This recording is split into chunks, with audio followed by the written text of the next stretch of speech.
안녕하십니까. 강원대학교 병원 심장내과 교수 이봉기입니다. 다음으로는 단순한 경험으로 자신을 정당화하는 특징입니다. 예전에 저희 대한심장 TV에 스타틴에 대한 컨텐츠를 올린 적이 있습니다. 스타틴은 워낙에 중요하고 널리 쓰여서 많은 관심을 받는 약입니다. 인터넷, 특히 유튜브만 봐도 스타틴 관련 컨텐츠는 무궁무진합니다. 그런데 스타틴 관련 컨텐츠에는 반드시 괴담성 댓글이 따라붙습니다. 스타틴을 음해하는 비밀 결사 조직이 있나 싶은 망상이 떠오를 정도입니다. 제 컨텐츠에 대한 댓글만 봐도 특히 근육통으로 대표되는 부작용에 대해 뭔가 악을 쓰는 느낌으로 스타틴을 비난하는, 아니 저주에 가깝지요.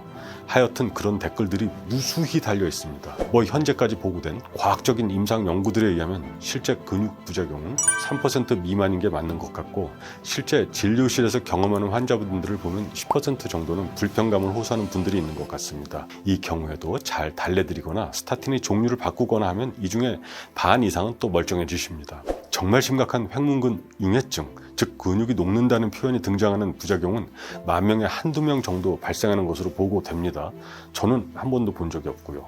실제 진료 상황에서는 환자분들이나 의사들이나 크게 걱정 안 하는 사안입니다. 그런데 스타틴 관련 댓글창을 보면 독약도 이런 독약이 없습니다. 저도 먹고 부모님도 드시고 친구들에게도 모두 먹이고 있는 이 스타틴이란 약은 댓글창을 보면 만일 먹었다가는 근육과 뇌와 간과 콩팥과 뼈가 녹고 이가 다 빠지고 만신창이가 될 것 같은 무시무시한 약입니다. 그런데 이런 독약이 전 세계에서 가장 많이 처방되고 있고 사람을 가장 많이 살리고 있는 약이라고요? 그 댓글창에서 눈을 돌려서 우리 세상을 바라보면 바로 알 수 있는 오류인데도 열심히 악성 댓글을 다는 사람들은 꾸준히 나타납니다.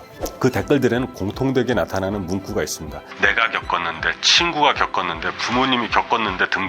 특정의 일부 경험을 전부에게 나타나는 문제로 일반화해버린다는 결정적인 오류입니다. 불행히도 이를 반박할 수 있는 저 같은 의사들은 생업에 바빠서 일일이 댓글창에 댓글을 달 수도 없고 오류를 잡아주고 설명해줄 시간도 없습니다. 그리고 이들의 경험담은 심약한 환자들에게는 칼이 되어 꽂힙니다. 문제는 이게 그냥 일부 엇나가거나 다른 부수적인 이득을 노리는 이들의 난장으로 끝나면 그러려니 하겠지만 실제로 사람들에게 심각한 피해를 주고 있다는 사실입니다. 예를 들어 볼까요? 심근경색증을 겪은 환자들에게 스타틴은 반드시 먹어야 하는 약품입니다. 그런데 이런저런 이유로 복용하다가 임의로 중단하는 환자들이 생길 수 있습니다. 문제는 계속 복용하는 환자들에 비해서 중단하는 환자들의 사망률은 서너 배 올라간다는 사실입니다. 반드시 스타틴을 드셔야 하는 환자분들이 저 어지러운 댓글들의 상심에서 스타틴을 임의로 중단했다가 사망하는 일들이 실제로 생길 수 있습니다. 그러니 저러한 댓글을 달거나 괴담을 퍼뜨리는 사람들은 그냥 단순한 또라이로, 죄송합니다. 화가 나서 그냥 별스러운 이들로 볼 수 없다는 겁니다. 결과적으로 그들은 살인을 저지르는 겁니다. 아무도 책임지지 않지만요. 그래서 그들이 댓글창에서 총질하고 있을 때 의사들은 이런 컨텐츠를 만들어서 대포 한 방씩 쏴주는 겁니다. 그런 것들에 마음 상하시다가 또 이런 컨텐츠 보시고 다시금 마음의 평화를 찾고 제대로 된 치료에 임하시는 환자분들이 계시리라 기대하면서 만드는 거죠. 이렇듯 유사의학은 경험으로 자신을 정당화합니다. 친근하게 내 주변의 일처럼 느껴지는 경험 말이지요.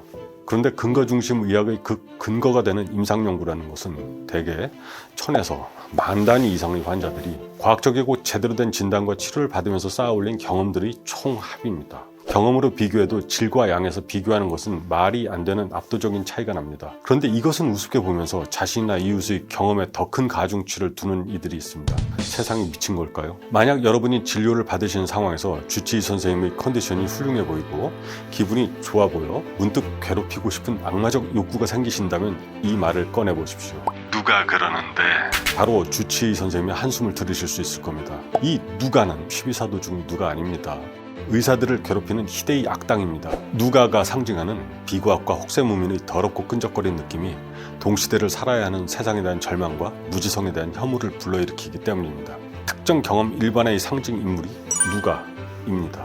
병원에 가셨을 때 의사가 미워 괴롭히고 싶은 생각이 들지 않는 이상은 누가라는 말은 절대 꺼내지 마세요.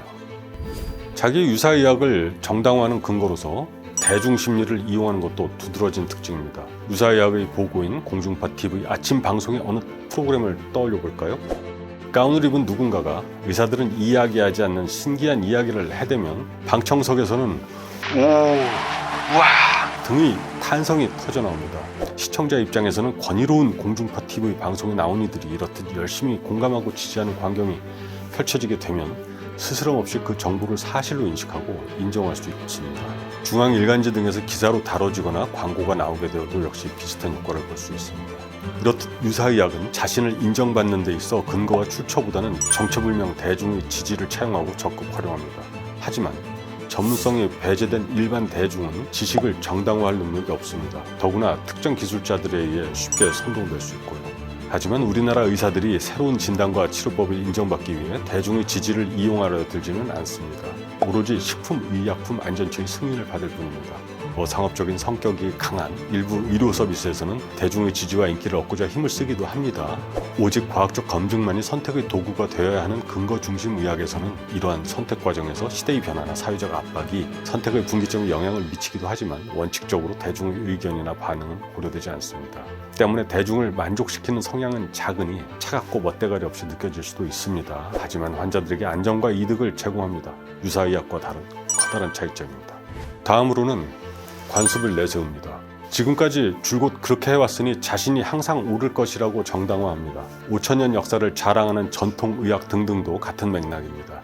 세상과 환경이 바뀌었고 근대 이후로는 인류의 지식과 기술이 초월적인 발전을 이룬 상태인데 몇백 년 전부터 그랬으니 지금도 그러하다를 내세우는 것을 어떻게 인정해야 할까요? 당시 때 최고의 의료 서비스를 받았을 조선의 임금님들 평균 수명은 46세입니다. 현재 한국 남성 평균 기대 수명은 82세입니다. 여성은 87세이고요.